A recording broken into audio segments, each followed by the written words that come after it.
of Turkey. From this title, we can understand as the period between the formation of the Republic in the 29th of October 1923 and the present days, or the period of Ottoman and Turkic Beyliks.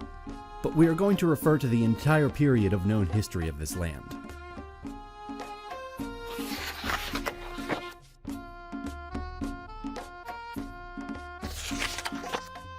Practically, the history of the region now forming the territory of not only the Republic of Turkey, but also Anatolia.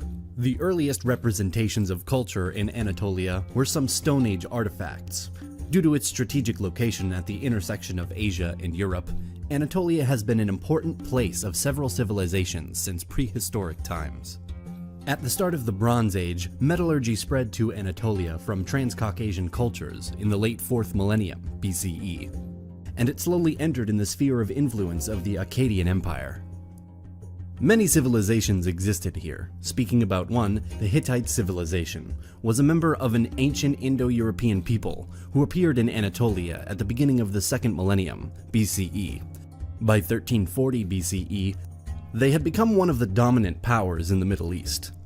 The remnants of Bronze Age civilizations such as the Haitian, Akkadian, Assyrian, and Hittite peoples provide us with many examples of the daily lives of its citizens and their trade. After the fall of the Hittites, the new state of Phrygia and Lydia stood strong on the western coast as Greek civilization began to flourish. They and all the rest of Anatolia were relatively soon incorporated into the Persian Empire. More from the east, a new power emerged. Persia grew in power more and more and influenced the lands of the west, expanding in Anatolia. Their system of local government in Anatolia allowed many cities and ports to grow and to become wealthy because of the influx of trade and road networks between the east and west. The region of Anatolia got divided into various regions, satrapies, ruled by satraps, governors, appointed by the central Persian rulers.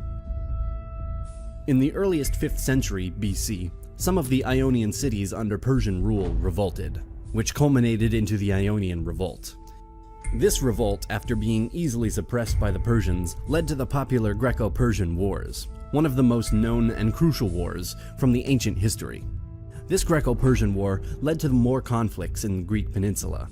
Fights for power and influence happened, and a revenge sentiment mixed with good leaderships led to the growth of Macedonian kingdom under Philip II and his son, Alexander the Great, who gained control of the whole region and conquered Persia in successive battles. From this point, Anatolia was more and more influenced by the Hellenic world. After Alexander's death, his conquests were split amongst several of his trusted generals. The Seleucid Empire, the largest of Alexander's territories, and which included Anatolia, became involved in wars with Rome more years later. The rise of Rome was felt across the Mediterranean basin. The control of Anatolia was strengthened by Rome, allowing local control to govern effectively and provide military protection, expanding deep into Anatolian territory. The territory here developed in Roman times.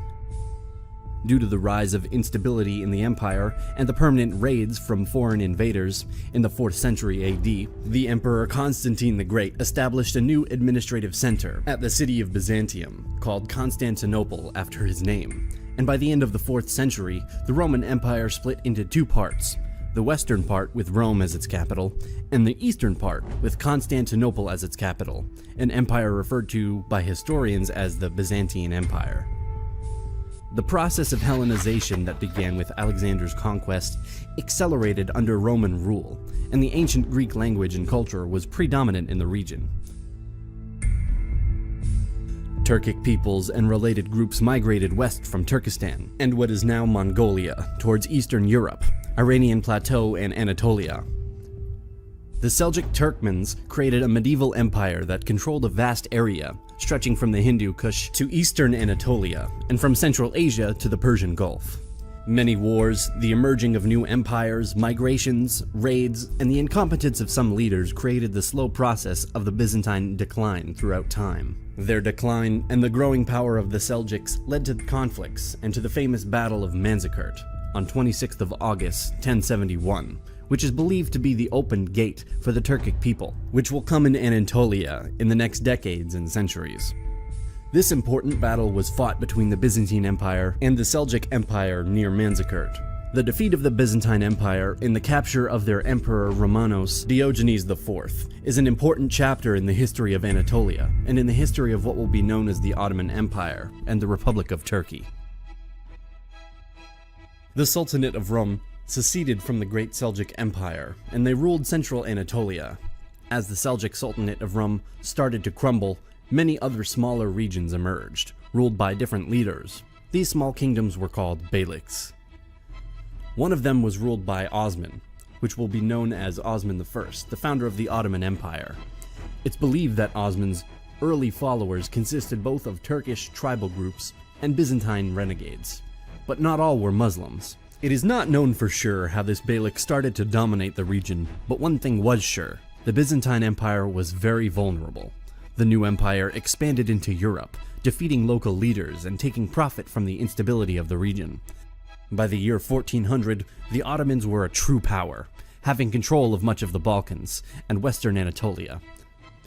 The collapse of Constantinople in the year of 1453 and the end of the last vestiges of the Roman Empire consolidated their power and their notoriety for the next centuries, in which the empire will expand even further, reaching its peak in the 16th and 17th centuries. Inflations, lost battles, the defeats against the Russians and the Habsburgs, and some crises and rebellions marked the decline of the Ottomans. The start of the 19th century was marked by national movements. Many people from different ethnicities lived in different empires or administrative forms, and rebellions started to happen. The Serbian Revolution, 1804 to 1815, marked the beginning of an era of national awakening. Also, even some Arabs, led by the Al-Saud family, revolted against the Ottomans. In 1821, the Greeks declared war on the Sultan, achieving independence. In 1830, the French invaded Algeria, which was lost to the empire. In 1831, Muhammad Ali revolted and created a civil war with the aim of making himself Sultan.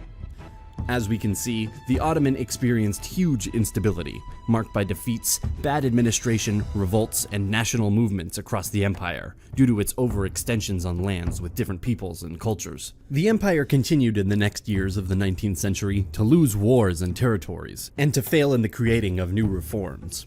The collapse of the empire is a more detailed subject, but if you want to know more about that, we already made a more detailed video about their collapse. At the start of the First World War, the Ottoman Empire was at its final days. Joining the Central Powers in the conflict after their defeat, the empire crumbled and many of their territories were conceded in favor of Greece, Italy, Britain, and France. This loss created the start of the Turkish national movement, which will be known as the Turkish War of Independence, led by Mustafa Kemal. By September 18, 1922, the occupying armies were expelled. On November 1st, the newly founded parliament formally abolished the Sultanate, thus ending 623 years of Ottoman rule. The Treaty of Lausanne of July 24, 1923, led to the international recognition of the sovereignty of the newly formed Republic of Turkey as the successor state of the Ottoman Empire, and the Republic was officially proclaimed on October 29, 1923, in the new capital of Ankara. Mustafa Kemal became the Republic's first president of Turkey, and subsequently introduced many radical reforms. More rights for women were established, a new writing system in the Latin alphabet for the Turkish language was created, and many others. Turkey was neutral in World War II, and they refused German requests to allow troops access to its borders into Syria or the USSR. Due to the growing tensions of the Cold War, the US guaranteed the security of Turkey and Greece. Turkey joined NATO in 1952, an important member, especially due to its geographic position at the border with USSR. On the island of Cyprus, instability and conflict started to exist, and a military coup of July 1974, overthrowing President Makarios and installing Nico Samson as a dictator. Turkey invaded the Cyprus in 1974. Later, the Turkish Republic of Northern Cyprus was established, but just Turkey recognizes it. The single-party period was followed by multi-party democracy after 1945. The Turkish democracy was interrupted by internal problems and by military coups in 1960, 1971, and 1980. Since the liberalization of the Turkish economy during the 1980s, the country has enjoyed stronger economic growth and greater political stability. Also, a boom in population happened in this country, growing from 17 million people in the 1930s to over 80 million today.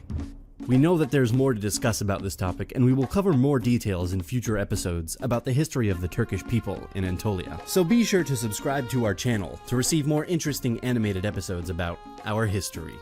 Also, we cannot end this video without thanking our few but very generous supporters on Patreon.